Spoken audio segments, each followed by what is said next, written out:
నమస్తే, welcome to ఇహా TV. అమెరికాలో సహజీకృత పౌరులపై న్యాయ విభాగం పట్టు బిగించింది. అమెరికా పౌరసత్వం పొందిన తరువాత కొన్ని నిర్దిష్ట నేరాలకు పాల్పడిన వారి పౌరసత్వాన్ని రద్దు చేయాలి అని తాజాగా విడుదల చేసిన మార్గదర్శకాలలో స్పష్టం చేసింది. జూన్ 11న విడుదలైన ఈ మెమోలో అసిస్టెంట్ అటార్నీ జనరల్ బ్రెట్ ఏ షుమేట్ ఈ విషయాన్ని వెల్లడించారు. ఈ నిర్ణయం దేశవ్యాప్తంగా ముఖ్యంగా వలసవాదుల వర్గాలలో తీవ్ర చర్చకు దారితీసింది. ఈ కొత్త మార్గదర్శకాల ప్రకారం యుద్ధ నేరాలు, మానవ హక్కుల ఉల్లంఘనలు, గ్యాంగ్ సభ్యత్వం, మానవ అక్రమ రవాణా, లైంగిక నేరాలు, ఇతర హింసాత్మక నేరాలలో పాల్పడిన సహజీకృత పౌరసత్వం పొందిన అమెరికన్ పౌరులు లక్ష్యంగా మారనున్నారు.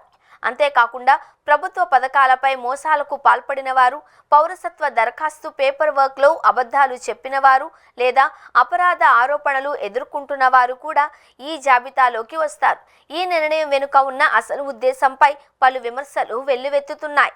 ఈ మెమోలో దాదాపు ఏ విషయానికైనా పౌరసత్వం రద్దు చేయవచ్చు అని సూచిస్తోంది అని అలబామా రాష్ట్రానికి చెందిన మాజీ యుఎస్ అటార్నీ జాయిస్ వాన్స్ వ్యాఖ్యానించారు. అంతేగాక ఈ మెమో ప్రజలలో ఒక రకమైన భయాన్ని సృష్టిస్తోంది అని, ముఖ్యంగా మాట్లాడిన మాటలకే విమర్శనీయులవుతారు అనే ఆందోళన పెరుగుతోంది అని ఆమె అన్నారు. American immigration lawyers association vice president Rekha Sharma Crawford మాట్లాడుతూ, పౌరసత్వం రద్దు చేయాలి అంటే ప్రభుత్వానికి బలమైన ఆధారాలు చూపించాల్సిందే.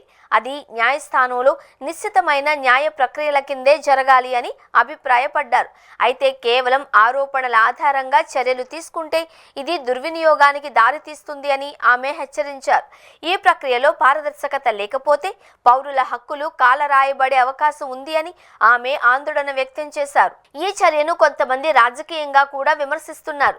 ఇటీవల న్యూయార్క్ మేయర్ పదవికి డెమోక్రాటిక్ అభ్యర్థిగా నిలబడ్డ జోహ్రాన్ మమ్టూనీపై అధ్యక్షుడు ట్రంప్ చేసిన వ్యాఖ్యలు ఇందుకు ఉదాహరణగా నిలుస్తున్నాయి. మమ్టూనీ సహజీకృత పౌరుడు అని తెలిసిన ఆయనను కమ్యూనిస్ట్ అని లేబుల్ చేసి వినాశకారి వాగ్దానాలు ఇస్తున్నాడు అని విమర్శించారు. ఈ వ్యాఖ్యలు ప్రజలలో, ముఖ్యంగా వలస నేపథ్యం ఉన్న వారిలో భయాందోళనలు కలిగిస్తున్నాయి. పౌరసత్వ రద్దు ప్రక్రియను రాజకీయ ప్రతీకార చర్యలకు ఉపయోగించుకోవచ్చు అని విమర్శకులు ఆరోపిస్తున్నారు. సాధారణంగా పౌరసత్వ రద్దు చాలా అరుదుగా జరుగుతుంది. 1990 నుంచి 2017 వరకు దాదాపు 300 కేసులే నమోదయ్యాయి.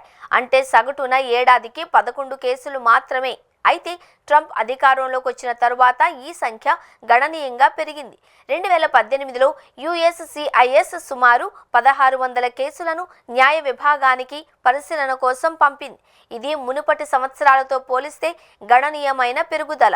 ఈ నూతన మార్గదర్శకాలు న్యాయపరంగా సమర్థవంతమైనవే అయినా దాని అమలు విధానంలో పారదర్శకత కొరవడితే రాజకీయ వాహకంగా మారే ప్రమాదం ఉంది. చట్టపరంగా పౌరసత్వం రద్దు ఒక సాధ్యమైన అంశమే, కానీ అది భయాన్ని ప్రయోగించేందుకు ఉపయోగపడుతుంది అన్న అనుమానాన్ని ఈ మెమో కలిగిస్తోంది అని రేఖా శర్మ క్రాఫర్డ్ అభిప్రాయపడ్డారు. అమెరికా స్వేచ్ఛ, సమానత్వ విలువల పట్ల ఉన్న గౌరవానికి ఈ నిర్ణయం ఎదురు దెబ్బలా మారింది అని విమర్శకులు అంటున్నారు.